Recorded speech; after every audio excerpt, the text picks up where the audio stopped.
Bien, lo que hicimos en la última clase entonces fue empezar a derivar algo que podíamos hacer para tratar de obtener estimadores de efectos causales, y lo que habíamos dicho es que si, por ejemplo, teníamos dos grupos, un grupo que llamamos el grupo de control y otro grupo que llamamos el grupo de tratamiento, y que la única diferencia sistemática entre ambos grupos era que a uno le practicábamos el tratamiento y otro no, entonces el efecto del tratamiento, que era beta 1, lo podíamos derivar simplemente como un test de diferencia de medias entre los efectos sobre la variable de interés o la variable Y entre el grupo tratado y el grupo de control. Para que eso ocurra, necesitamos obviamente que no haya un patrón sistemático distinto entre el grupo tratado y el grupo de control. Si es que hubiese un patrón sistemático distinto entre el grupo tratado y el grupo de control, este no sería un experimento controlado y aleatorio o randomizado, porque estaríamos violando el supuesto de que la única parte sistemática que diferencia el grupo de control del tratamiento es justamente el tratamiento, ¿no es cierto? Si es que hay algún tipo de sesgo de selección, en que las personas que participan en el tratamiento son ex ante distintas a las personas que participan que no participan en el tratamiento, entonces obviamente vamos a estar atribuyendo falsamente efectos causales al tratamiento. ¿Sí? Obviamente no necesitamos, por ejemplo, que haya homocelasticidad en los U's, el grupo tratado y el grupo control puede tener volatilidad distinta, y lo único que necesitamos es para hacer una inferencia robusta acá, hacemos un OLS de la vida para obtener este beta 1, que sería simplemente un test de diferencia medias, y para hacer inferencia podemos utilizar cualquiera de las variantes de los tests que hemos discutido, por ejemplo, el test consistente con heteroelasticidad. Para entonces tener un experimento que sea un experimento controlado, que sea randomizado, necesitamos cumplir con validez interna y cumplir con validez externa. Validez interna se refería a que podamos hacer inferencia válida respecto dentro de la población en la cual estamos haciendo el tratamiento y el control, ¿no es cierto? O sea, que no hayan, por ejemplo, problemas de que no hayamos que la población de control y la población de tratamiento sean potencialmente distintas, que los protocolos que hemos hecho no sean iguales, que la deserción sea distinta, que hay efectos solamente por participar o no en el tratamiento, que la muestra sea chica y por lo tanto que requiramos hacer algo para hacer validez correcta, etc. Y por validez externa habíamos dicho que lo que pensamos es cuál es la habilidad de que el resultado que estamos obteniendo con este experimento pequeño pueda ser generalizado a una población, es decir, la población que no ha sido sujeta o no a este experimento con el cual hemos obtenido este efecto, los resultados son o no son extrapolables, la muestra representativa, lo que queremos hacer es similar a lo que ha ocurrido en el experimento, hay o no hay efectos de escala que podrían ocurrir, si es que hacemos algo que era muy pequeño, probablemente no tenga efectos sobre precios relativos, por ejemplo, pero si es que queremos hacer ese mismo experimento que antes lo habíamos hecho en un barrio, en un lugar pequeño, ahora lo queremos hacer en todo el país, probablemente eso va a tener efectos de equilibrio general, va a modificar incentivos y eso obviamente no está tomado en cuenta en los resultados del tratamiento que hemos discutido, ¿no es cierto? Bien, entonces todo eso lo hemos discutido para qué ocurre si estamos en el caso ideal en el cual no hay absolutamente ninguna diferencia entre sistemática entre el grupo de tratamiento y el grupo de control. Como les decía, dentro del grupo de tratamiento puede haber diferencias entre las personas. Por ejemplo, dentro del grupo de tratamiento puede haber personas con más ingreso o menos ingreso, que trabajan más, trabajan menos, que sus papás les leían cuentos, que nos leían cuentos, lo que fuera, que creamos que puede ser un efecto que puede afectar a la variable Y, pero lo importante es que la distribución de esas X, que serían otras variables que caracterizan al resultado Y, no sean distintas entre el grupo de tratamiento y el grupo de control, o la distribución de esos X no sea distinta. Supongan que ahora lo que ocurre es que queremos evaluar el efecto que tiene sobre la variable Y un tratamiento, ¿no es cierto? Esta variable D sub I, y creemos que este efecto es beta, B sub I, pero también sabemos que existen algunas otras variables que hacen potencialmente distintos al grupo de tratamiento y al grupo de control que no ha sido aleatoriamente escogido el grupo de tratamiento y el grupo de control, sino que hay algunas variables observables por el econometrista que hacen que potencialmente las personas sean distintas. Por ejemplo, hay más mujeres en un grupo que en el otro, o hay más personas que han acabado la universidad en un grupo que en el otro, o hay más personas que viven en una familia donde están el papá y la mamá que en otro, o hay más diferencias raciales en un grupo u otro, o hay más diferencias demográficas en un grupo u otro, etcétera, etcétera, etcétera, ¿no es cierto? Entonces, hay otras variables que nosotros creemos que potencialmente afectan a la variable Y y que no están distribuidas aleatoriamente entre la población del grupo de control y el grupo de tratamiento. Si estuviesen distribuidas aleatoriamente y no hubiesen diferencias sistemáticas entre las X, volveríamos al estimador de diferencia. Lo que ocurre ahora entonces es que sabemos que existe un grupo de otras variables X que están relacionadas con la variable Y y que potencialmente hacen que potencialmente también están correlacionadas con el tratamiento o el control. O sea, la D sub I está correlacionamente potencialmente con las X sub I. Entonces, ¿qué hacemos en ese caso? Lo que hacemos en ese caso es simplemente utilizar el mismo estimador en diferencia, es decir, evaluar cuál es el efecto que tiene beta 1, ¿no es cierto? Que el tratamiento era 1 y 0 era que no se hace el tratamiento, pero además controlamos por todos los posibles regresores que potencialmente hacen distintos al grupo de tratamiento y al grupo control y que potencialmente afectan a la variable Y también. Entonces, acá, por ejemplo, si tenemos que hay más mujeres en un grupo que en el otro, bueno, controlamos con una variable dummy por hombres o mujeres. O si creemos que hay más personas que son jóvenes, controlamos por edad o por lo que fuera, o por ingreso de los padres o cualquier otra variable que potencialmente creemos que puede afectar a la variable Y y que está correlacionada con el tratamiento. ¿Ok? Entonces, si es que obtenemos el estimador, que sería simplemente el estimador en diferencias, utilizando controles adicionales, sería simplemente un OLS, un simple y humilde OLS de la vida, en que regresionamos Y sub I contra la constante, contra el tratamiento o el control, que es esta variable D, y con todos los otros, con todas las otras variables, que llamamos también controles, que es, obviamente no confundan esto de controles con tratamiento y control, sino con otras variables por las cuales queremos controlar el efecto del tratamiento, ¿no es cierto? Y lo único que necesitamos para tener un estimador consistente de beta 1 es simplemente que lo mismo que habíamos necesitado toda la vida. Necesitamos que los regresores no estén correlacionados con el U sub I. Acá lo que decimos es simplemente que haya independencia media de U sub I con respecto a X o contra D, o lo que es lo mismo que la esperanza de nuestros U's condicionales a X y D sean iguales a 0. Es decir, que toda la parte que potencialmente hemos dejado afuera, todo este capricho que no está siendo explicada ni por el ejercer o no el tratamiento, ni por las otras variables que creemos que potencialmente afectan a Y, si todas esas otras cosas que hemos dejado afuera no están correlacionadas sistemáticamente ni con los X ni con el D sub I, entonces podemos obtener un estimador consistente de este beta sub 1 haciendo eso, ¿no es cierto? Es decir, que si es que hay variables omitidas y las variables omitidas no están correlacionadas ni con el X sub I ni con el D sub I, entonces quiere decir que vamos a obtener un estimador consistente del beta 1 simplemente corriendo esta regresión. Obviamente entendemos que si es que ese no fuese el caso, que por ejemplo que la educación de las personas o el ingreso de los padres está correlacionada con la habilidad de la persona y la habilidad de la persona afecta al y no estamos controlando por habilidad, entonces lo que tenemos que hacer es volver a lo que hemos discutido antes, cuando tenemos el problema en que nuestros U's están potencialmente correlacionados con el X y o con el D, entonces tendríamos que utilizar variables instrumentales. Y ya hemos visto cómo podemos hacer todo eso, ¿no es cierto? Necesitamos las dos condiciones para tener instrumentos válidos. La condición 1 era que nuestros instrumentos sean relevantes, en el sentido que estén correlacionados ya sea con el tratamiento, o sea, con el D sub I, o ya sea con el X sub I, o con los X sub I que queremos instrumentalizar, ¿no es cierto? Y a su vez que no estén correlacionados con el término de error, con el U sub I, ¿no es cierto?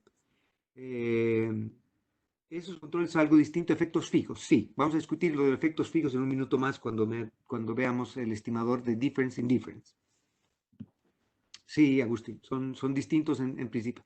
Podrían no ser, ¿no es cierto? Podríamos tener un efecto, pero acá recuerda que el efecto fijo no es un efecto fijo por individuo, porque si fuese un efecto fijo por individuo, como tenemos un solo, o tenemos muchos individuos, es como colocar una dummy por individuo. Y al colocar una dummy por individuo no podemos estimar esto, porque vamos a tener, obviamente, tantos parámetros como individuos y no vamos a poder hacer una estimación. Entonces, esto no es un efecto fijo por individuo. Vamos a ver eso cuando veamos el estimador de diferencias en diferencias, ¿ya? Cuando creamos que hay un efecto no observable, que ese efecto no observable es potencialmente un efecto fijo por individuo. Eso lo vamos a ver en un minuto más, o en unos minutos más. ¿Ok? ¿Estamos? ¿Alguna otra duda respecto a esto? Porque esto es, vean que, a ver, van a tener ustedes seguramente en los cursos que vienen, van a tener semanas de semanas, meses de discusión respecto a esto, pero al final del día, todo lo que quiero que tengan clarísimo es que lo que estamos viendo acá es simplemente una aplicación, un caso muy particular de todo lo que ya hemos visto antes. Si dominamos todo lo que hemos visto antes, todo esto es simplemente una aplicación casi un pie de página respecto a todo lo que hemos visto antes. ¿Qué ocurría si, por ejemplo, tenemos heteroscedasticidad en el USUV? Bueno, sabemos que podemos obtener un estimador consistente de beta 0, beta 1 y beta 2. Utilizando el estimador OLS tendríamos que hacer inferencia robusta a la presencia de heteroscedasticidad. ¿Qué ocurre si es que sabemos la forma de heteroscedasticidad? Bueno, podríamos tener un estimador más eficiente todavía usando GLS o Feasible GLS. ¿Qué ocurre si es que sabemos que los X o los D están correlacionados con el U? Bueno, podemos utilizar variables instrumentales ¿y cómo podemos hacer eso? En primer lugar, asegurándonos de que efectivamente tenemos o no tenemos exogeneidad débil, y por lo tanto tenemos que hacer un test de exogeneidad débil para evaluar si es que nuestros D sub I o nuestros X sub I son exógenos débiles para el parámetro de interés con el test de Hausmann que hemos discutido ya en la clase anterior, ¿no es cierto? Y si es que nosotros rechazamos la hipótesis nula que nuestros X sub I son exógenos débiles o que nuestro D sub I es exógeno débil, entonces, ¿qué haríamos después de eso? Bueno, utilizaríamos variables instrumentales para tratar de obtener estimadores consistentes de este vector de parámetros. Vean que todo lo que hemos visto hasta ahora es simplemente, este es un caso tremendamente simple y tremendamente particular de todo lo que hemos visto antes, ¿no es cierto? Obviamente la gracia de esto va a ser que cuando tenemos problemas potencialmente entre correlaciones, que tenemos que testear. Acá no basta simplemente con estar inspirados y creer que tal vez hay un problema de endogeneidad. Tenemos ya las maneras y las herramientas de poder testear eso directamente. Por lo tanto, no es necesario estar elucubrando respecto a potenciales problemas, sino que tenemos maneras de poder testear esos problemas. Podemos utilizar nuestro seguro cuando hay heteroscedasticidad, que sería utilizar la matriz de varianzas y covarianzas de White, sí, pero también podríamos evaluar si es que vale la pena complicarse la vida o no, porque teníamos un estimador eficiente y consistente si es que no hubiese heteroscedasticidad y pudiésemos hacer los test correspondientes para hacerlo. Y como les decía, muchas veces eso también nos puede proveer encontrar algún tipo de patrón sistemático en el segundo momento de U nos puede servir también para caracterizar el problema que estamos queriendo enfrentar. Por ejemplo, podemos ver que la volatilidad es creciente con el ingreso o es creciente con el género, etcétera, etcétera, y eso puede tener implicancias económicas importantes también. Y por lo tanto, todas las cosas que hemos visto hasta ahora tienen una razón de ser y tienen una progresión lógica de por qué hacerlo. ¿Ok?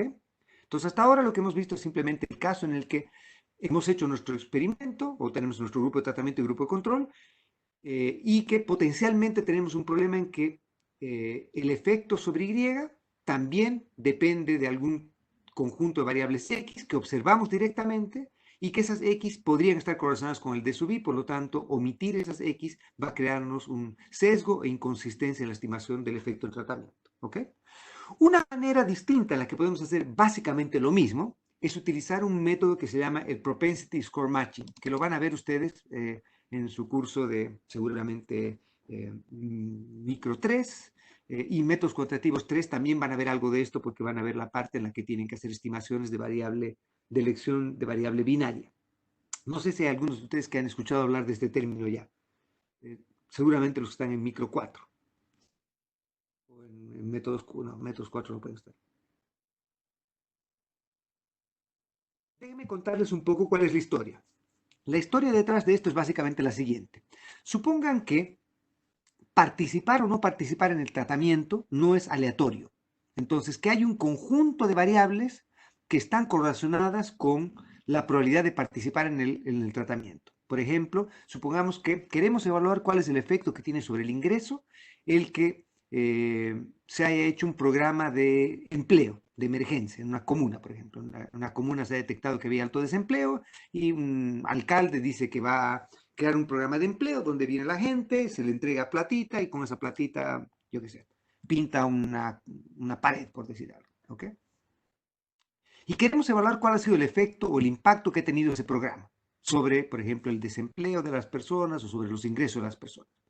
La pregunta relevante ahí entonces es si es que las personas que han ido que han participado en este tratamiento han sido aleatoriamente escogidas o si es que hay algo sistemático detrás de que las personas hayan participado en el tratamiento.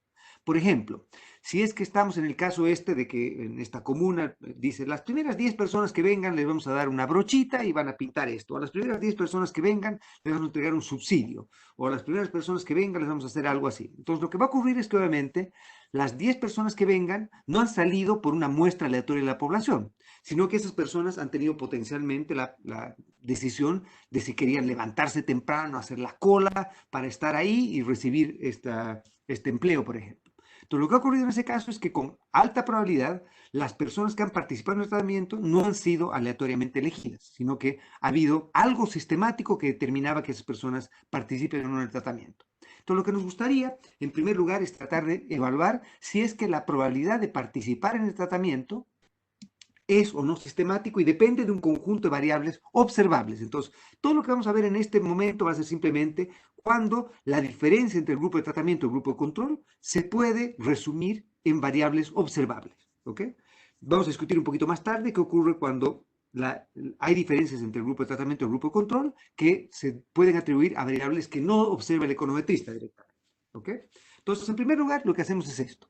Entonces, lo que queremos es saber si es que la probabilidad de participar en el tratamiento depende o no de un grupo de variables X, ¿ok?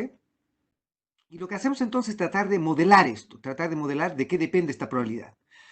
Como les digo, ustedes van a ver modelos para estimar este tipo de cosas. Vean que la variable dependiente acá es D sub I, y D sub I acá puedo adoptar, ¿participó en el tratamiento o no participó en el tratamiento? Entonces, la variable dependiente es una variable dicotómica ahora, es 1 o 0, 1 o 0.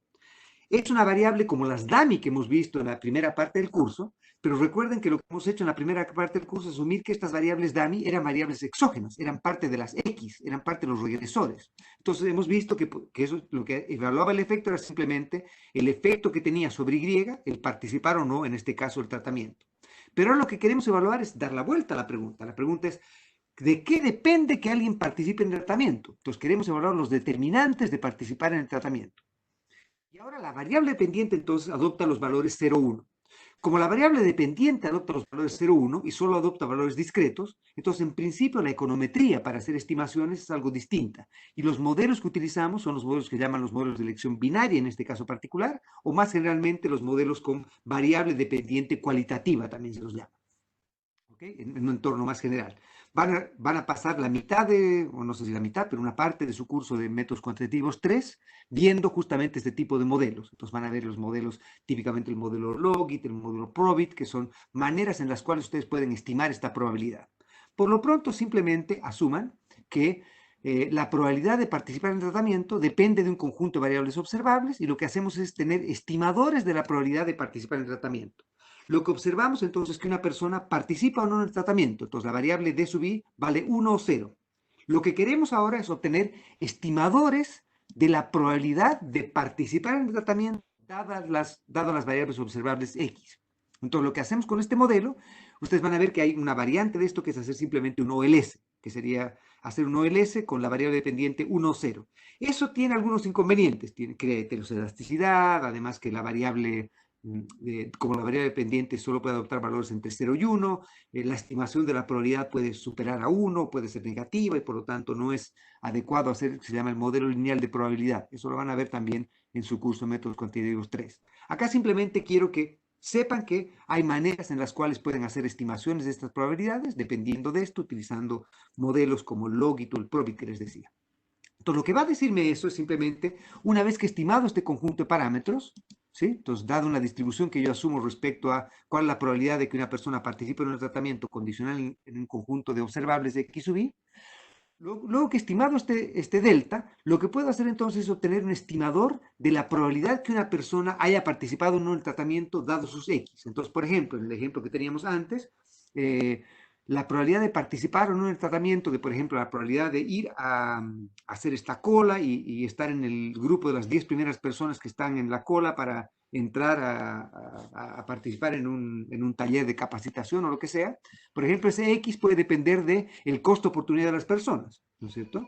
Entonces, las personas que tienen menor costo-oportunidad, lo que van a hacer es probablemente van a poder hacer cosas distintas a personas que tienen mayor costo-oportunidad. Y lo que va a ocurrir en ese caso, entonces, es que distintos tipos de personas van a estar atraídos a distintos tipos de programas.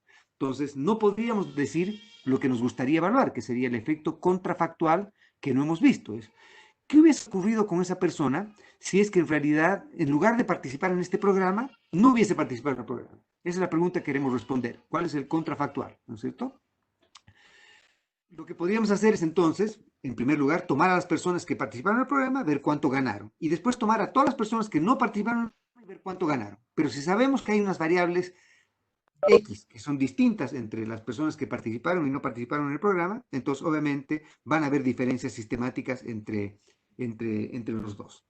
Y por lo tanto, obviamente no podríamos atribuir un efecto causal al tratamiento. Entonces lo que querríamos ver es cuál es la probabilidad que una persona que no ha participado en el tratamiento, pero que hubiese sido altamente probable que participe en el tratamiento, ¿cuál es el efecto que hubiese tenido el tratamiento? Y la manera de hacer eso entonces es, una de las maneras, hay varias maneras, es hacer lo que se llama esto del propensity score matching. Y entonces el propensity score matching es simplemente, como su nombre lo dice, propensity es la propensión a, en este caso la propensión a participar. Score es porque vamos a evaluar cuán probable es que una persona participe o no del tratamiento y vamos a hacer un matching con un grupo de personas que no participan en el tratamiento. Entonces, ejemplo de esto. Supongamos que Juanito participó en el tratamiento y por lo tanto el D sub I de Juanito es 1. Lo que queremos encontrar es una persona que sea muy parecida a Juanito, idealmente un clon de Juanito, el hermano gemelo de Juanito, es decir, alguien que tiene las mismas características, que tiene la misma edad, que tiene el mismo nivel de educación, que tiene y que por distintas características este señor se levantó un minuto más tarde que Juanito y quiso participar en el programa, pero no pudo participar en el programa. Entonces hizo la cola, pero dijeron solo hasta acá.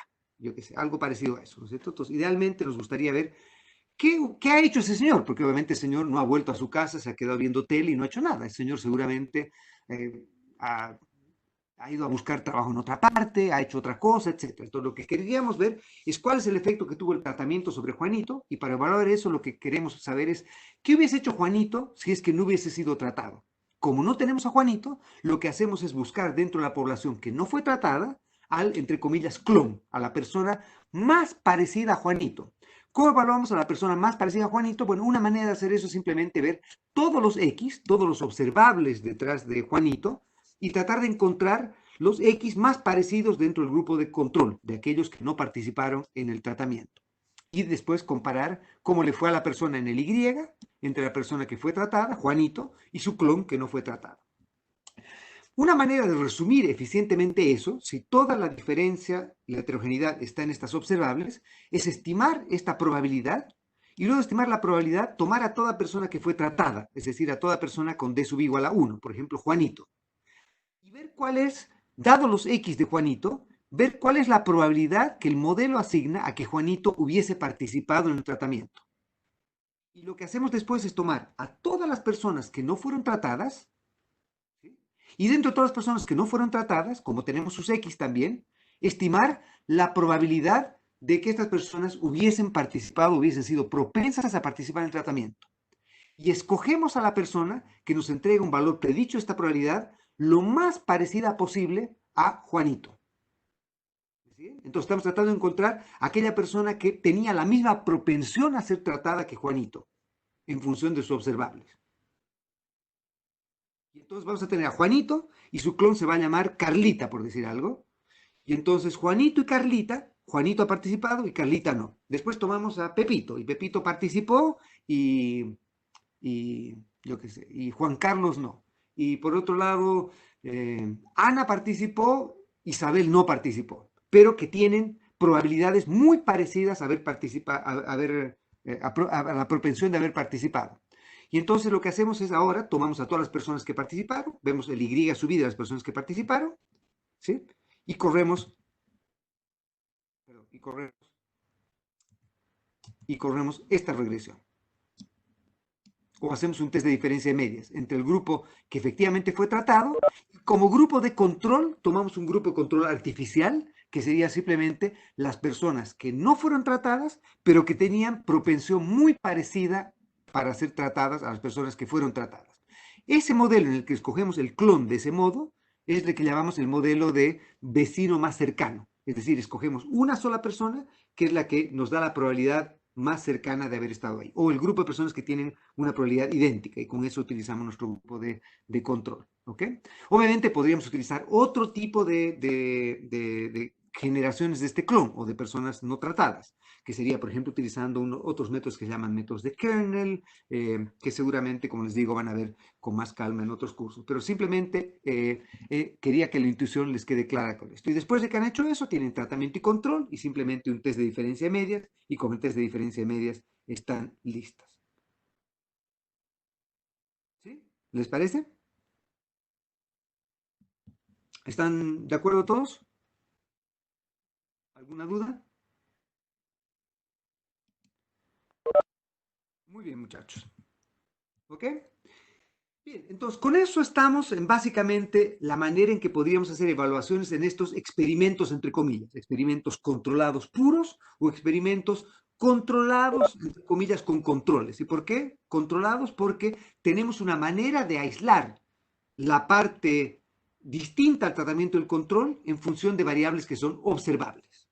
Lo que vamos a hacer ahora es discutir otra variante de esta literatura. Como vamos a ver, la variante de esta literatura es otra vez una aplicación muy simple de las técnicas que hemos estado viendo hasta ahora, que se llama la literatura que tiene que ver con los cuasi experimentos. ¿Ya? Y en esto lo que estamos tratando de ver es tratar de ver cuáles son los efectos causales que puede tener una intervención, entre comillas, pero que esta intervención ha sido una intervención exógena. Y eso lo llamamos los experimentos naturales. Entonces, lo que ocurre es que algunas veces algunas condiciones en la vida real hacen que se generen condiciones parecidas a las que ocurrirían en un experimento controlado. En un experimento controlado lo que hacemos es que nosotros tenemos, entre comillas, control absoluto del experimento, ¿no es cierto? Aleatoriamente separamos a la población tratada y la de control, a una le damos el tratamiento y a otra no. Obviamente eso, como hemos dicho, puede ser muy costoso, ¿no es cierto? Pero hay algunas veces en las cuales ocurre este tipo de casos, en los que, por ejemplo, por alguna razón, sin que nadie sepa, se dice, yo qué sé, mañana solo pueden salir a trabajar las personas con root par o root impar, o etcétera, etcétera. O sea, algo exógeno que ocurrió y que queremos evaluar es efectividad de alguna política en esta intervención, por ejemplo. ¿Ya? Nadie sabía que iba a ocurrir esta intervención y por lo tanto nadie se había preparado para esto. Los grupos han sido elegidos aleatoriamente. ¿No? Uno no tiene por qué pensar que los grupos, que el grupo tratado y el grupo de control son ex ante sistemáticamente distintos, etcétera. Y lo que queremos evaluar es cómo se comportan las personas antes y después del tratamiento. Es posible que en algunos casos podamos tener variables que estemos omitiendo, que no sean directamente observables y que sean distintas entre tratados y controles. Y no son distintas entre tratados y controles, sino que sean distintas entre individuos. O sea que lo que decía su compañero, Agustín me parece, es que justamente hayan efectos fijos entre personas. Alemania Oriental y Occidental podría ser un ejemplo. Difícil que sea un ejemplo, ¿no es cierto? Porque tú dices un ejemplo al día siguiente de la construcción del muro, al día siguiente de la división, porque obviamente después de eso, ¿no es cierto? Después de eso habían obviamente diferencias sistemáticas muy grandes entre ellas, pero sí. O por ejemplo, ocurrió en algún lugar que decidan colocar, por ejemplo, ley seca en tienes dos barrios que son ex ante idénticos en todo, pero por alguna razón en un barrio colocan ley seca y en otro no colocan ley seca, o en un barrio hacen cuarentena, en otro no hacen cuarentena, etcétera, ese tipo de cosas, pero que haya sido aleatorio, tiene que haber sido aleatorio, ¿cierto? Tiene que haber sido algo o no aleatorio o tiene que haber sido algo que ex ante las poblaciones no son sistemáticamente distintas. Los individuos dentro de las poblaciones pueden ser sistemáticamente distintos y es justamente lo que estamos viendo en el efecto individual. ¿Ya? Entonces lo que queremos ver es cuál es el efecto que tuvo el tratamiento, ¿sí? ¿Cuál es el efecto que tuvo el tratamiento? Es decir, cuál es el efecto que tuvo esta intervención que ocurrió. Y tenemos entonces un grupo que ha sido afectado por el tratamiento y otro grupo que no ha sido afectado por el tratamiento. ¿Ok? Y lo que voy a hacer entonces ahora es presentarles una variante de este tipo de modelos que se llaman los modelos de difference in difference, ¿ok? De diferencias en diferencias. Y voy a tratar de explicarles por qué es un modelo de diferencias en diferencias y por qué esa es la única manera en la que podríamos tener un efecto que vamos a llamar el efecto, o tratar de obtener el efecto del tratamiento y no podríamos hacerlo con el modelo de diferencia solamente. Entonces, la idea va a ser la siguiente. Entonces, supongamos que hay personas que tomaron el tratamiento y hay personas que no tomaron el tratamiento. Y el tratamiento fue exógeno, entre comillas, ¿sí? O surgió de un modo distinto. Entonces, pero potencialmente las personas tratadas y las personas de control eran ex ante distintas, ¿ya? y no observamos la fuente de diferencia entre estas personas. No conocemos, hay una variable no observable, porque si conociésemos la observable, vamos a discutir después el modelo en el que además hay un componente sistemático que hace distintas a la población tratada y a la población de control. Entonces, déjenme presentarles un ejemplo, y este ejemplo va a utilizar lo que vamos a llamar tendencias comunes, ¿ya? Y voy a decir qué quiere decir eso en un minuto. Pero este es el gráfico que resume toda esta historia. Entonces, supongan que tenemos entonces, antes del tratamiento, tenemos una persona o un grupo de personas que hubiesen tenido, por ejemplo, un Y, digamos que este Y es ingreso, o es tasa de desempleo, o es lo que ustedes quieran, la variable de interés que ustedes tienen. Quieren medir el efecto que tiene un tratamiento sobre una variable Y, ¿ok? Entonces, asumamos que antes del tratamiento, ¿sí? Antes del tratamiento, las personas, un grupo de personas hubiese tenido un ingreso de A, o un Y de A, y las personas que finalmente fueron tratadas eran ex ante distintas a las personas del grupo de control. Ex ante no eran iguales. Si hubiesen sido iguales, hubiésemos partido los dos de A, ¿no es cierto? Pero supongan que ex ante eran potencialmente distintos, el grupo de los que finalmente fueron tratados, de los que no fueron tratados, ¿ok? La idea es entonces tratar de ver cuál es el efecto que tuvo el tratamiento sobre las personas tratadas. No queremos ver no podemos saber cuál es el efecto que tuvo el tratamiento sobre las personas no tratadas, porque esas personas, por definición, no fueron tratadas, ¿sí? No podemos saber cuál es el efecto que tiene el crear este programa de empleo sobre las personas que no fueron al programa de empleo. No podemos saber cuál es el efecto que tuvo en el ingreso de personas, porque esas personas no participaron del experimento, ¿sí? Las personas que fueron tratadas sí participaron del experimento, ¿ok? Entonces, ahora voy a asumir que después del experimento, después de conducir el experimento, las personas que no fueron tratadas, o sea, el grupo de control, tuvo un ingreso, por ejemplo, en este caso, de E. ¿Okay? Este fue el ingreso de las personas después el tiempo después del tratamiento, pero estas personas no fueron tratadas. ¿Ok? Y lo que tenemos después es que las personas que sí fueron tratadas tuvieron un ingreso de C. Entonces ahora, la pregunta que queremos saber es cuánto de este mayor ingreso que tuvieron las personas por tratarse se debe al efecto del tratamiento. Es decir, cuál es el efecto del tratamiento, pero sobre las personas tratadas. No nos sirve hacer la comparación de C contra E. No nos sirve hacer esta comparación directamente. ¿Por qué? Porque ahí no estamos sabiendo el efecto que tuvo el tratamiento, porque las personas que estaban en el grupo de control potencialmente eran distintas de las personas que estaban en el grupo de tratamiento. ¿Me están siguiendo? Y por lo tanto el efecto, o sea, C menos E no es el efecto del tratamiento. ¿Sí? ¿Sí? Lo que queremos entonces es ver cuál es el efecto que tuvo el tratamiento, pero para saber cuál es el efecto que tuvo el tratamiento tendríamos que tener cuál es el efecto del tratamiento, es decir, cuánto hubiesen ganado las personas que fueron tratadas si no hubiesen sido tratadas. Ese es el contrafactual que queremos evaluar. ¿Okay? Y obviamente, lamentablemente, no sabemos qué hubiesen hecho estas personas si no hubiesen sido tratadas porque fueron tratadas. No sabemos, no tenemos el contrafactual. Y no tenemos la manera de hacer el propensity score matching que habíamos hecho antes. Si pudiésemos hacer el propensity score matching, sería simple. Si todo se debiese a observables, entonces podríamos hacer el propensity score matching. Ahora tenemos este problema, que potencialmente las personas tratadas y no tratadas eran distintas o potencialmente distintas, y que hay cosas en cada persona tratada y en cada persona de control que las hace potencialmente distintas. ¿Ok? Entonces, lo que voy a hacer es tratar de ver cómo podríamos hacer eso. Y como les decía, el supuesto que vamos a tener es un supuesto que se llama, y que se puede testear también, que es el supuesto de tendencias comunes. Y el supuesto de tendencias comunes nos dice básicamente lo siguiente. Lo que nos dice es que si había una diferencia entre las personas tratadas y no tratadas, que es B menos A, ¿sí? Este es el efecto, la diferencia que había en el ingreso entre las personas tratadas y no tratadas antes del tratamiento. Si no hubiese habido tratamiento, la persona que fue tratada, es decir, si no hubiese habido el tratamiento, la persona que no hubiese tratada, hubiese tenido un ingreso potencialmente, digamos, de D. El supuesto que vamos a tener acá es que la diferencia entre D y E que tenemos acá es igual a la diferencia entre B y A. Es decir, que las personas que eran distintas antes del tratamiento hubiesen sido distintas también, pero en la misma proporción después del tratamiento si no hubiese habido tratamiento. ¿Estamos de acuerdo? Es decir, que si el ingreso hubiese crecido en 3% para las personas sin, en el grupo de control entre el periodo antes y después, también hubiese crecido en 3% para las personas que fueron tratadas, si no hubiesen sido tratadas, eh, entre el periodo antes y después del tratamiento. ¿Estamos de acuerdo? ¿Todos? ¿Alguien tiene alguna duda?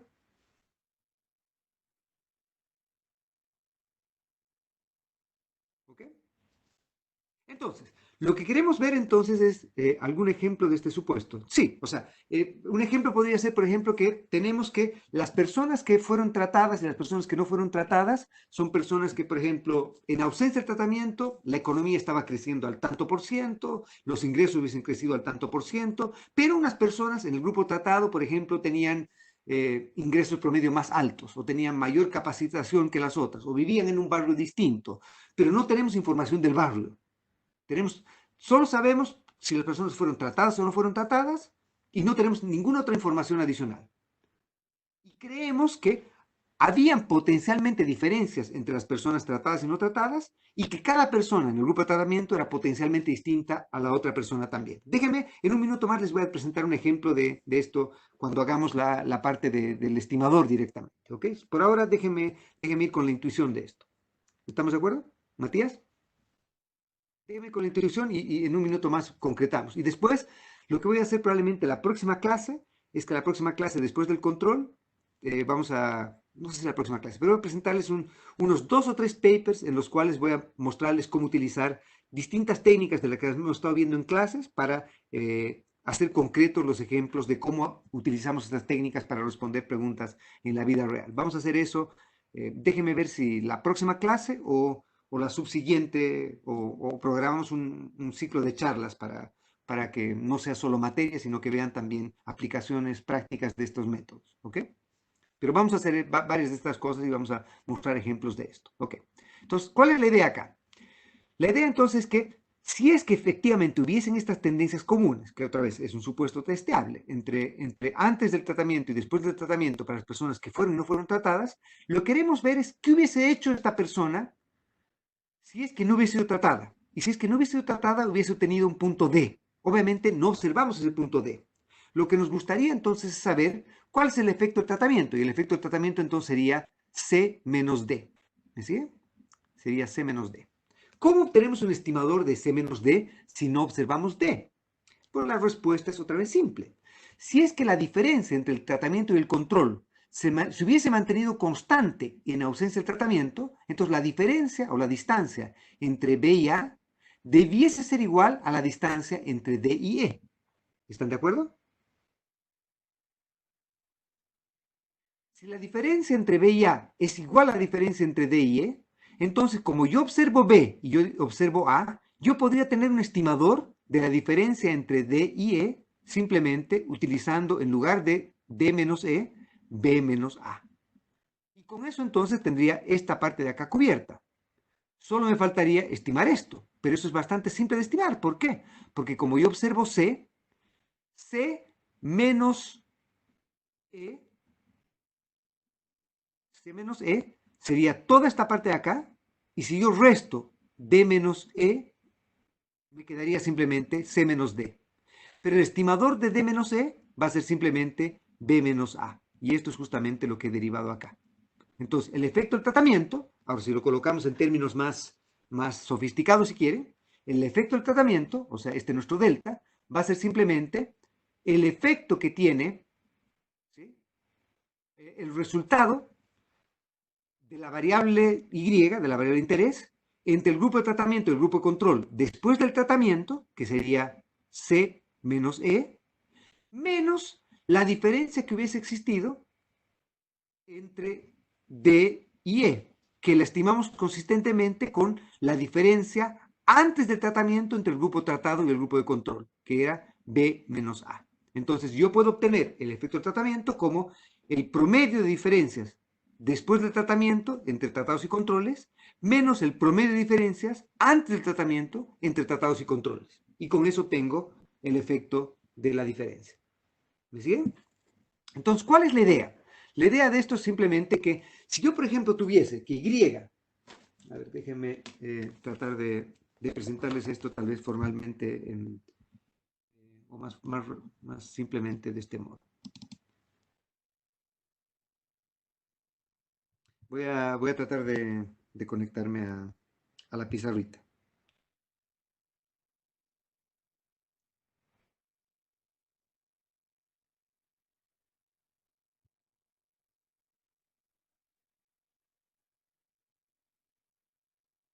Bien. Entonces, déjenme.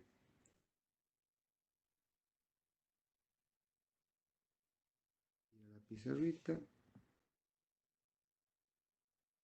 Ahora voy a la pizarrita. Todavía no lo están viendo, ¿no es cierto?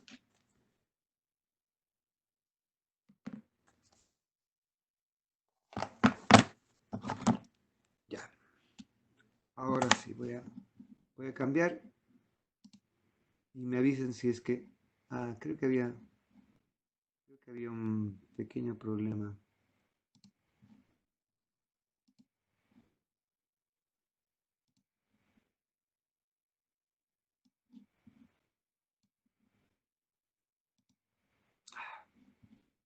Perdón, muchachos.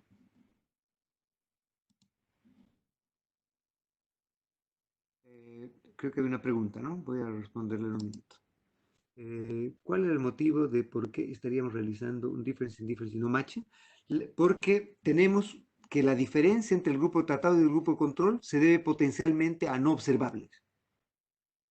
Hay algún no observable sistemáticamente correlacionado con el tratamiento que hace que no podamos simplemente controlar por todas las observables. Sí, hay maneras de testear eso, sí. Sí, hay maneras. O sea, obviamente lo que necesitamos es evaluar, por ejemplo, que las diferencias. Vamos a ver, déjame tratar de partir con un ejemplo de esto primero, ¿ya? Déjenme mostrarles esto y después, si quieren, ahondamos en esto. Déjenme ver. Espero que estén viendo la pizarrita. ¿Están viendo la pizarra? Sí. Bien. Entonces, supongamos que yo tengo que Y sub I es yo que sé, un alfa más beta de sub I más W sub I. ¿Ok? ¿Ok? Supongan que entonces, y que dentro de este W sub I podrían haber variables que son, o si quieren hacerlo, podrían haber variables que son X. Entonces, a ver, déjenme colocarlo así tal vez. Alfa más beta de sub I más gamma X sub I más W sub I. ¿Ya? Supongamos que hay algunas variables que determinan Y, ¿ya? Y que yo no observo como econometrista. Yo no observo como econometrista, ¿ok? Pero que son potencialmente distintas entre el grupo de tratamiento y el grupo de control. La otra cosa, el otro punto importante es que este X sub I no está afectado por el tratamiento. ¿Sí? O sea, este X sub I puede estar correlacionado con el D sub I, pero no está afectado por el tratamiento, ¿ok? Y supongan entonces que lo que va a ocurrir es que antes y después, entonces tengo antes y después, ¿ya? Lo que ocurre es que antes y después, las personas que fueron tratadas tienes el tratado, el D sub I igual 1, y tenemos el D sub I igual 0. Que las personas que fueron tratadas tienen los X sub I tratados,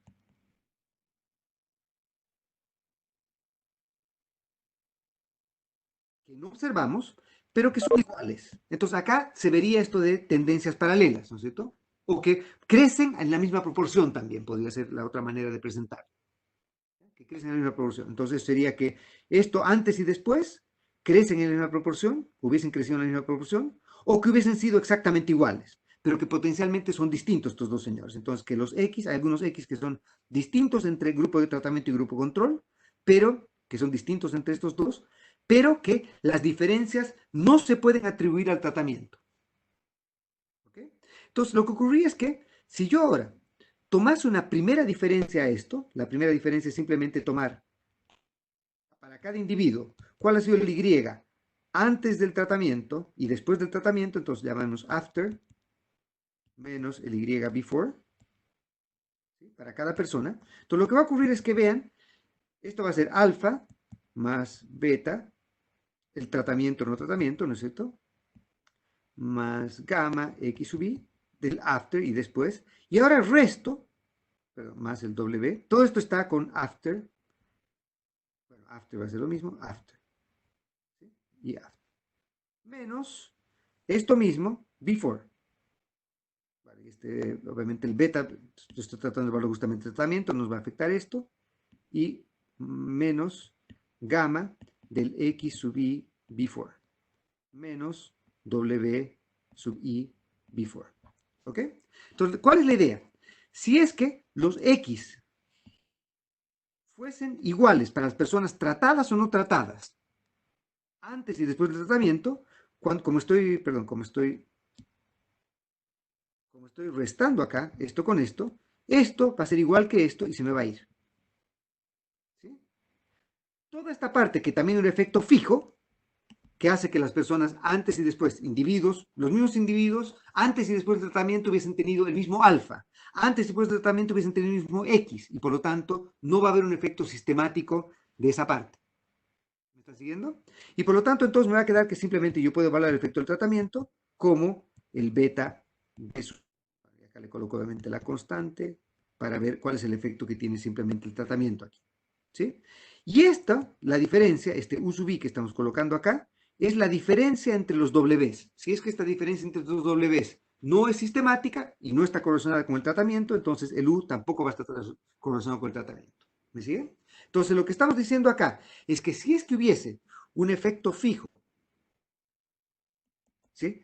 Un efecto fijo que hace que las poblaciones antes y después hubiesen sido distintas antes del tratamiento y cada persona hubiese tenido un efecto fijo distinto, al sacar la primera diferencia, todo efecto fijo que no se debe al tratamiento, va a salir, va a desaparecer y nos va a quedar simplemente el efecto del tratamiento ahí. Por eso es que llamamos a este modelo de difference in difference como el modelo de. ¿Por qué se llama difference in difference? Porque es la diferencia de la diferencia. ¿Qué diferencia? La diferencia de la diferencia entre individuos antes y después del tratamiento. ¿Sí? El modelo que era difference nada más era y sub i, era alfa más beta de sub i, porque habíamos tenido la posibilidad de hacer un experimento aleatorio puro, ¿no es cierto? Si es que ahora tenemos que hay alguna variable potencialmente no observable que puede estar correlacionada con el tratamiento, pero que es un efecto fijo, es decir, que no varía con el tratamiento, entonces el modelo de difference in difference nos va a entregar un estimador consistente. ¿Qué se hace ahí? Simplemente lo que hacemos es, como vemos en el gráfico, como hemos visto en el gráfico, lo que hacemos en ese caso es simplemente evaluar cuál es el efecto que tiene sobre el tratamiento. Lo podemos evaluar consistentemente simplemente viendo, como les decía, la diferencia la diferencia después del tratamiento entre tratados y controles, menos la diferencia antes del tratamiento entre tratados y controles. Y con eso entonces sabríamos el efecto que tuvo el tratamiento, porque si es que los individuos hubiesen tenido diferencias sistemáticas antes y después del tratamiento, pero que no hubiesen sido distintas por efecto del tratamiento, es decir, que el tratamiento no ha afectado la evolución del Y, entonces tendríamos un estimador consistente. Ese sería el caso de difference in difference. ¿Ok? Supongan a su vez que pueden haber casos en los cuales tenemos que hay diferencias entre el grupo de tratamiento y control que no son observables, que no están correlacionadas con el tratamiento, ¿sí? Y además hay otras diferencias que también hacen que estas tendencias paralelas potencialmente no hubiesen funcionado porque podrían haber habido X distintos también entre el grupo de control y el grupo de tratamiento. ¿Qué podemos hacer en ese caso? Bueno, hacemos un test de difference in difference, un estimador de difference in difference, pero además colocamos controles adicionales, es decir, colocamos variables adicionales que sabemos que están potencialmente correlacionadas con nuestro D sub I, porque queremos evaluar solamente el efecto del tratamiento, ¿sí? Y obviamente observamos las X. ¿Qué ocurría si es que tenemos el problema de que nuestras X o nuestro tratamiento no es exógeno débil? Otra vez, exógeno débil en el sentido que hemos discutido en la clase anterior.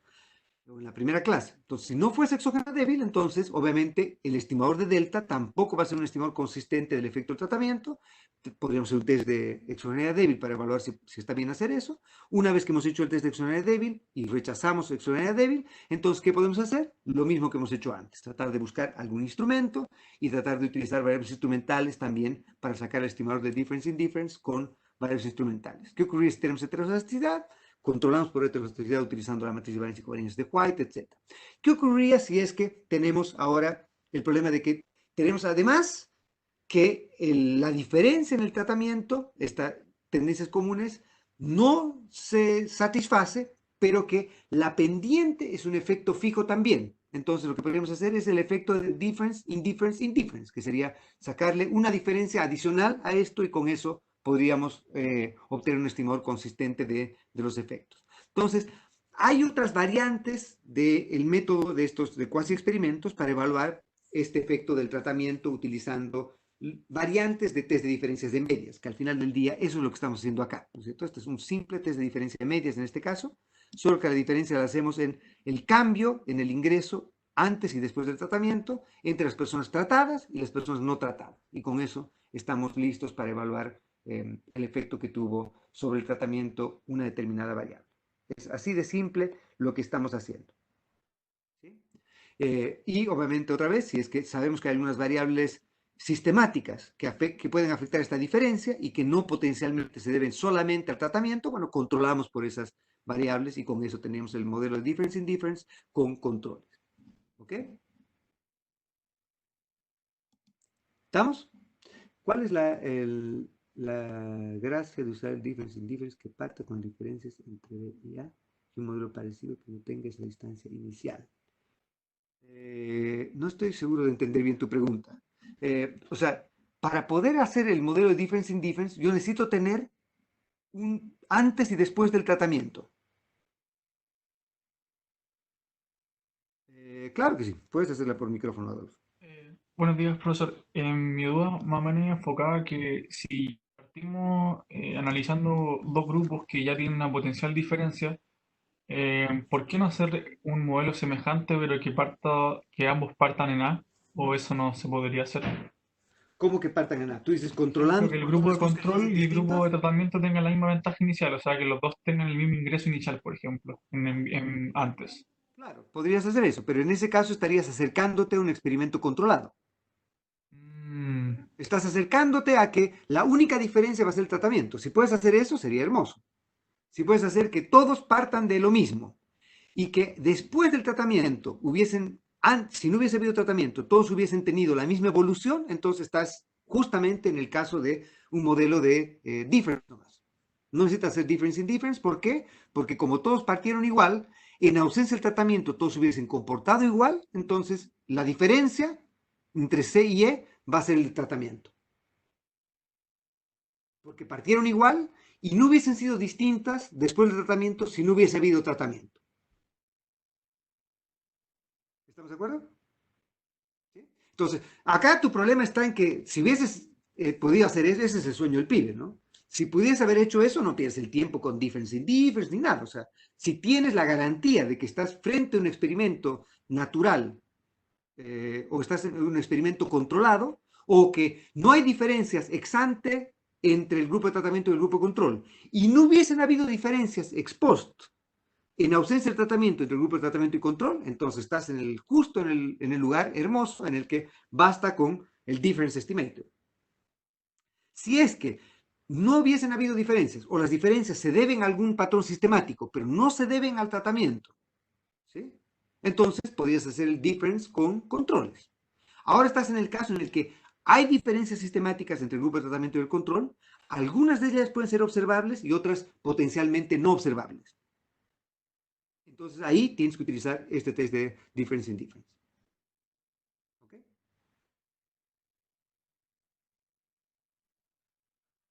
O sea, típicamente lo que hacemos en este caso, y este es obviamente una nebulosa, ¿no es cierto? Lo que hacemos típicamente es que, por ejemplo, ha habido, a ver, el tratamiento puede ser, por ejemplo, a ver, déjenme ponerles un ejemplo de esto.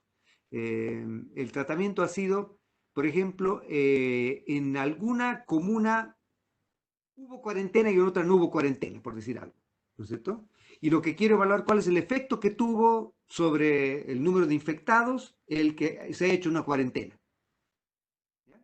Y entonces, obviamente, lo que tengo que hacer es evaluar en el periodo relevante de tiempo. Entonces, la pregunta es, ¿cuántos periodos debo esperar? Luego, el tratamiento va a depender de la pregunta que quiero responder. Puede ser que yo quiera hacer el efecto del tratamiento una semana después, un mes después, un año después, 5 años después, 15 años después, no sé. Eso va a depender de la pregunta que quiero responder y de la disponibilidad de datos que tenga. Algunas veces solo tengo una foto antes y una foto después. Otras veces tengo la foto antes o varias fotos antes y tengo muchas fotos después o una sola foto después. Entonces va a depender de la pregunta particular para tratar de evaluar cómo podemos responder la pregunta que queremos responder. Entonces muchas veces va a depender simplemente de disponibilidad de datos. ¿Cuál es el efecto tanto tiempo después? Y la pregunta con eso es otra vez la pregunta que tenemos que hacernos ahí es, bueno, si nosotros tenemos el resultado, sabemos qué pasó antes del tratamiento y qué pasó una semana después, ¿podemos extrapolar eso para lo que va a pasar de acá a 2 semanas, 3 semanas, 4 semanas? La respuesta típicamente es no. Una moraleja que tenemos en economía es que el 99.9% de los problemas económicos interesantes son problemas económicos en los cuales los trade-offs incorporan algún tipo de no linealidad. Y por lo tanto, estas no linealidades hacen que los efectos dinámicos sean distintos, que las persistencias sean distintas y por lo tanto, muchas veces la respuesta que estamos dando con este tipo de cuasi experimentos es casi una foto que probablemente no tenga validez externa, en el sentido de que no podamos extrapolarla para condiciones radicalmente distintas. Entonces, por eso es que esta es otra de las fuentes de escepticismo que uno tiene que tener con este tipo de modelos. Pueden responder cosas, preguntas concisas y precisas, muy específicas, sí, potencialmente pueden hacerlo, pero muchas veces no pueden ayudarnos a responder preguntas más generales, porque los incentivos cambian, porque el tiempo cambia, etcétera. A más tiempo deberíamos agregar más controles. A más tiempo deberíamos agregar cosas que hagan que el efecto sea más difícil de ser atribuible solamente al tratamiento. Porque lo que queremos es, con este test de diferencias y diferencias, decir, toda la parte que sea efecto fijo tiene que haberse ido. Toda la parte se va a ir, ¿no es cierto? Toda la parte que sea en efecto fijo, es decir, toda la parte que no hubiese cambiado en la misma persona en presencia o ausencia del tratamiento. Y que en ausencia del tratamiento, los grupos de tratamiento y control hubiesen evolucionado del mismo modo, entre comillas, hubiesen tenido estas tendencias paralelas. Si eso no ocurriese, entonces tendríamos que controlar por esto. Entonces, la respuesta a esta pregunta es difícil de responder. No hay una receta respecto a esto. Lo que sí hay tests, ¿no es cierto?, para evaluar cuándo podemos confiar más en esto o no. Por ejemplo, el grupo de tratamiento, el grupo de control, o en Propensity Score Matching podemos hacer lo que se llama el test para evaluar el Common Support o el soporte común. Es para evaluar si es que, por ejemplo, estamos efectivamente tomando poblaciones que hubiesen sido similares en ausencia del tratamiento, para tratar de ver si es que efectivamente estamos haciendo inferencia válida desde el punto de vista interno y desde el punto de vista externo también. ¿Ok? Voy a tratar parece que hay bastantes más preguntas acá, entonces voy a tratar de volver a esto en unos minutos más. Déjeme simplemente tratar de redondear la idea en los últimos 15 minutos con un último método que también se utiliza bastante. Y este método es que probablemente han escuchado hablar de este método que se llama el método de regresión discontinua, del diseño de regresión discontinua. ¿Han escuchado de este método alguna vez?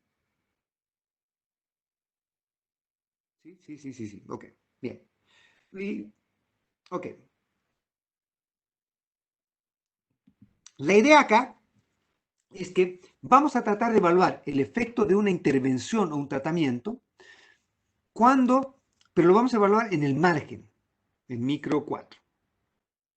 Vicente no escuchó. Ok. Entonces lo que vamos a hacer es tratar de evaluar el efecto en el margen. Es decir, voy a presentarles un ejemplo con el cual podemos tratar de hacer esto y van a ver que ojalá no lo hagan ustedes porque no sería muy original, porque el 99.9% de sus compañeros hace algo así y la originalidad para mí es importante cuando estamos lidiando con este tipo de cosas. Pero supongamos lo siguiente, por ejemplo, no sé si conocen esto, en Chile se han hecho varios programas, por ejemplo, que se llama Mi Primer PC o PC Yo Te Quiero o no sé qué cosas, que por ejemplo sería que a las personas, a los niños de octavo básico, por decir algo, quinto básico, por decir algo, que tienen un promedio de notas de 5.5 para arriba, se les regala un PC, un computador, ¿sí? En teoría, esto es para tratar de incentivar a que los niños se dediquen más a estudiar y demás cosas, y podemos tratar de evaluar cuál es el efecto que tuvo el entregar o no entregar el computador a los individuos en su rendimiento, por ejemplo, si entregamos el computador en quinto básico, su efecto en octavo, por decir algo. ¿Ok? Queremos evaluar cuál ha sido la efectividad en notas de esto. Ustedes me dirán, un momento, muchachos, si entregamos el computador a los que tienen mejores notas, bueno, ¿cómo podemos evaluar el efecto que tuvo el computador si es que las personas que tuvieron mejores notas en quinto básico son probablemente, con alta probabilidad, las mismas personas que tuvieron las mejores notas en octavo básico? Y hubiesen tenido las mejores notas también en octavo básico en ausencia del computador. No estamos evaluando el efecto que tuvo el computador si comparamos las notas de la gente a la que le dimos el computador con la gente a la que no le dimos el computador, porque la gente que le dimos el computador era bastante distinta para empezar de la gente a la que le dimos el computador. ¿Están de acuerdo? ¿Sí? Y no solo eso, sino que acá el tratamiento de dar o no dar el computador se debió a una discontinuidad en una variable discreta, que era la nota que tuvo la persona en quinto básico. Si tuvo más de 5.5, por decir algo, de nota, se le dio el computador. Y si tuvo menos de 5.5, no se le dio el computador. ¿Ya? O la persona que tenía, que su padre o su madre tenía, o que el hogar tenía menos de 200,000 pesos de ingreso mensual, se le daba una asistencia. A la persona que tenía un poco más de 200 no se le daba la asistencia, o la persona que tenía más. O la persona del decil tanto se le daba, hasta el decil tanto se le daba un programa, y a la persona que tenía más de ese ingreso no se le daba el programa. Entonces, como ven, hay varias maneras en las cuales ocurren este tipo de intervenciones que discretizan esta historia, ¿ok? Que crean una discontinuidad. Podemos tener los casos en que tengamos la discontinuidad que se llama la sharp, o la discontinuidad precisa, digamos, y la fuzzy, que sería la discontinuidad imprecisa o difusa. La discontinuidad precisa es aquella en la que hay una regla de rajatabla y que no hay error en la asignación de tratados y controles. En este caso, por ejemplo, la gente que tuvo 5.5 más de nota o tuvo menos de 5 puntos de nota y punto, ¿no es cierto? En el grupo de ingresos, por ejemplo, es un poco más difuso esto porque en realidad nunca sabemos con precisión el ingreso de las personas, porque pueden reportar algo, no reportar algo, algunos tienen tendencia a subreportar, algunos declaran cosas, otros no, algunos pagan impuestos, otros no, etc. Entonces es más difuso el corte, ¿ya? Pero en los casos en los que hay un corte que no es difuso, entonces, por ejemplo, tenemos acá la variable G sub i sería la que vamos a llamar la variable de umbral, y observamos la variable de umbral, y G sub 0 sería el parámetro de umbral que nos separa una población de otra. En el ejemplo anterior, 5.5 de nota, ¿ok? Y entonces tenemos un grupo que recibe el computador y un grupo que no recibe el computador dependiendo de su nota. Lo que nos gustaría es tratar de ver cuál es el efecto que tiene el computador, ¿sí? Y el efecto que tiene el computador, entonces, en este caso, sería simplemente tratar de ver, eh, tratar de ver por ejemplo, la nota en octavo básico, dependiendo de si recibió o no un computador en quinto básico. Sería el estimador en diferencias. Obviamente ustedes me dirán, está muy mal hecho esto. ¿Por qué está muy mal hecho esto? Porque las personas que recibieron el computador, en principio, por ejemplo, eran las personas que eran los más, no sé cuál es el nombre que utilizan ustedes. En Bolivia decimos el corcho. ¿Qué nombre utilizan a las personas que serían los más estudiosos, los más responsables o los más, no sé, Mateo, eso, los más Mateos. Los más Mateos, ok. Entonces, los más Mateos, ok. Y no necesariamente son los más inteligentes, son los más voluntariosos, son los que, yo qué sé, sus mamás los golpean si no sacan buena nota, no sé, cualquier cosa, ¿ya? Pero las personas sistemáticamente, y típicamente ocurre eso, sistemáticamente el chico que estaba entre los mejores lugares en primero básico, es más probable que esté en los primeros lugares en segundo básico, tercero, cuarto, quinto, etcétera, etcétera. Entonces, hay persistencia en esto. Y por lo tanto, entonces, agarrar a todas las personas que les dieron computador y compararlas con las que no les dieron computador y ver sus notas 3 años después, no estamos midiendo el efecto de haberles dado el computador, porque en ausencia del computador, lo más probable es que estas personas también les hubiese ido bien.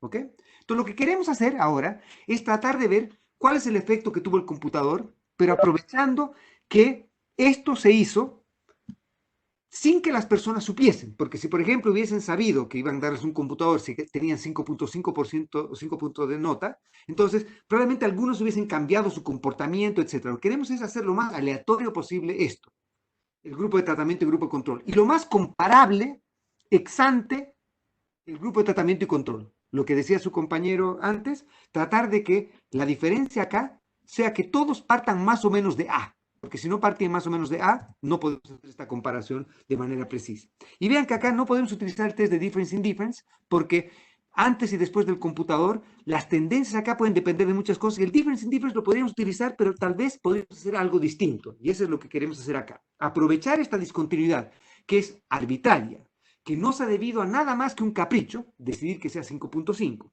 que los alumnos en principio ojalá no sabían que iba a ser 5.5. Y entonces agarrar a aquellos alumnos que tuvieron una nota de 5.5 o muy cerca de 5.5, ¿ya? Y compararla no con todos los alumnos que no tuvieron el computador, sino con aquellos alumnos que no tuvieron el computador, pero que tuvieron una nota de 5.4999999999. O sea, aquellos que hubiesen sido indistinguibles de los alumnos que recibieron el computador, o sea, que la población de tratamiento y grupo de control es muy parecida, que en principio venían probablemente del mismo lugar, los padres se distribuían de la misma manera, los ingresos igual, todo igual, la inteligencia igual, los méritos igual, el esfuerzo igual, todo era ex ante igual. Y la manera de hacer eso es que si esta discontinuidad es muy precisa, podemos justamente agarrar a este grupo de todas las personas que hubiesen que simplemente un capricho, que el profesor se le pasó una milésima de dato, de nota, y eso, en lugar de volverla en 5.5, la volvió un 5.499999, y por lo tanto no recibió el tratamiento. Entonces queremos agarrar a la gente que está justo en la frontera, no la gente muy alejada de la frontera, porque así vamos a poder evaluar el efecto que tuvo el tratamiento, porque solamente estamos viendo la diferencia en el tratamiento en ese caso. Entonces agarramos a la gente en la frontera, computamos el Y a las personas en la frontera, pero que recibieron el computador, las personas que no recibieron el computador, pero que estaban muy cerca de la frontera, y hacemos este test de diferencia de medias. O sea, hacemos un difference estimator para el caso de un de esta regresión discontinua. ¿Sí? ¿Qué ocurría si es que sabemos que hay otras variables que potencialmente afectaban a este Y sub I y que no necesariamente estaban atribuibles al D sub I? Lo que hacemos entonces es controlar por esas otras variables además. Entonces, si sabemos que las personas eran iguales en todas las demás otras cosas, pero estas variables que estamos omitiendo sistemáticamente están correlacionadas con el D, están correlacionadas con el D. Y entonces, ahora te respondo, Agustín, un segundito. Están correlacionadas con el D, entonces sabemos que si omitimos estas X, el estimador de acá de diferencia va a ser un estimador inconsistente porque el tratamiento está correlacionado con las X. Y como está correlacionado con las X, no puedo atribuir el efecto del tratamiento al cambio en Y. Entonces, ¿qué hago? Controlo por esas variables que potencialmente están correlacionadas con el D y que yo observo. ¿De acuerdo? Yo podría además pensar que el tratamiento tenga efectos distintos en variables observables. Por ejemplo, puede ser que las personas con madres con mayor educación aprovechen más el computador, o los hijos aprovechen más el computador o aprovechen menos el computador, también puede ocurrir, ¿no es cierto? Y de hecho, muchas de las evaluaciones que se hacen estas cosas muestran que las personas que estaban en el margen, típicamente el computador o no ha ayudado mucho o ha perjudicado algo, entre comillas, en las notas. Para que las personas, en lugar de que se vuelva, el computador se puede volver un sustituto al estudio en lugar de un complemento al estudio. ¿No es cierto? No es que vamos a estar todo el día buscando papers si nos regalan un computador. Probablemente vamos a estar jugando Warcraft o no sé cuál será el juego que ustedes jueguen online si es que juegan en el computador. Entonces puede ser que más bien el que nos dé el computador está saboteando, entre comillas, nuestro rendimiento. Entonces no es claro que este B sub I tenga que ser necesariamente positivo. ¿Ok? Y entonces lo que hacemos en ese caso es que puede ser que el tratamiento sea heterogéneo dependiendo de alguna observable. Entonces lo que hacemos acá es interactuar el tratamiento, que era esta DAMI, con nuestras X sub I. Y tendríamos efectos diferenciados por observables. ¿No es cierto? ¿Sí? Perdón, Agustín tenía una pregunta, ¿no es cierto? Hay una regla para elegir a los individuos lo suficientemente cerca del corte.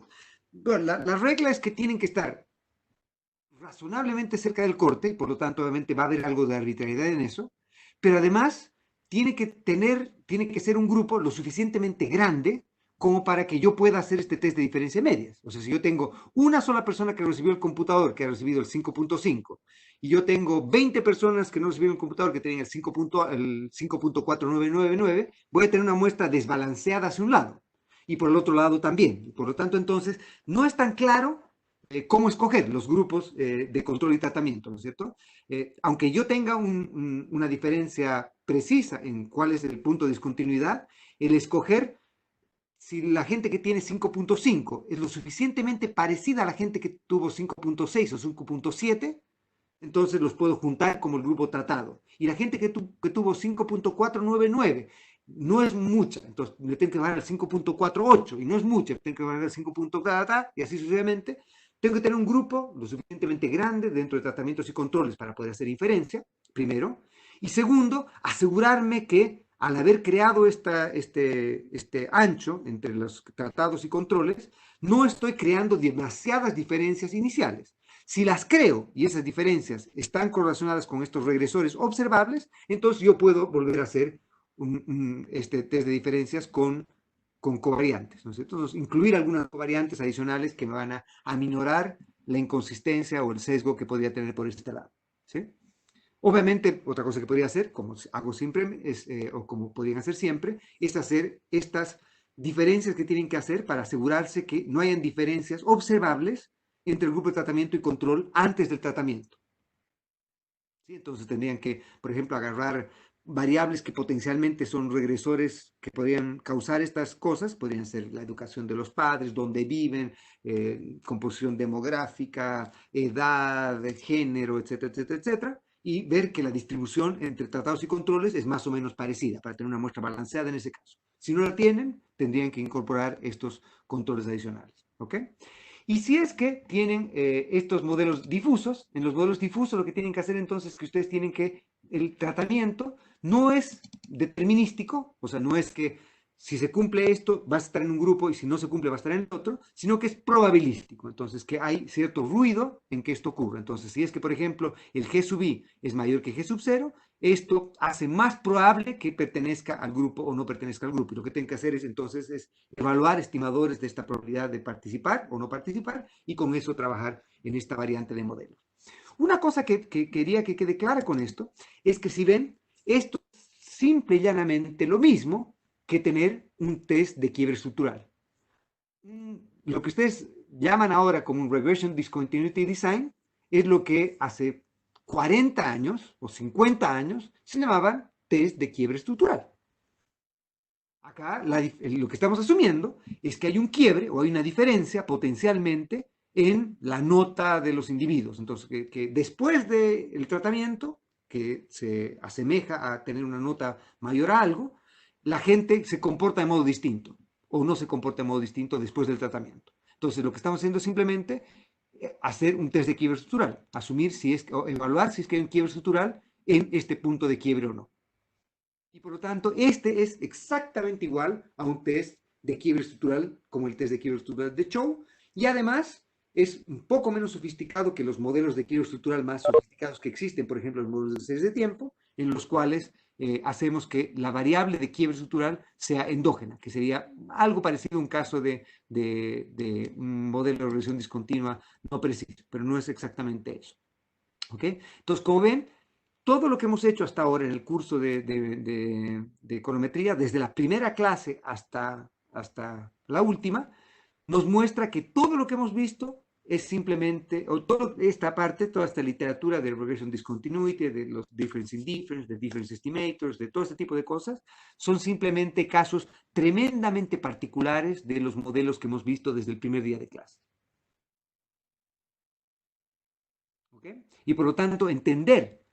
Yo por eso es que prefiero este camino, en lugar de partir con el tratamiento, causalidad y demás cosas, es partir con esto. ¿Por qué? Porque cuando vale la pena hacer esto, por ejemplo, en todo este tipo de casos, vale la pena cuando yo tengo un problema en el que creo que el tratamiento y el control, por ejemplo, ¿cuándo vale la pena salir del modelo de difference al modelo de difference indifference o al modelo de difference con controles? Difference con controles cuando existen variables que están correlacionadas, observables, que están correlacionadas con el tratamiento y por lo tanto controlo por esas variables.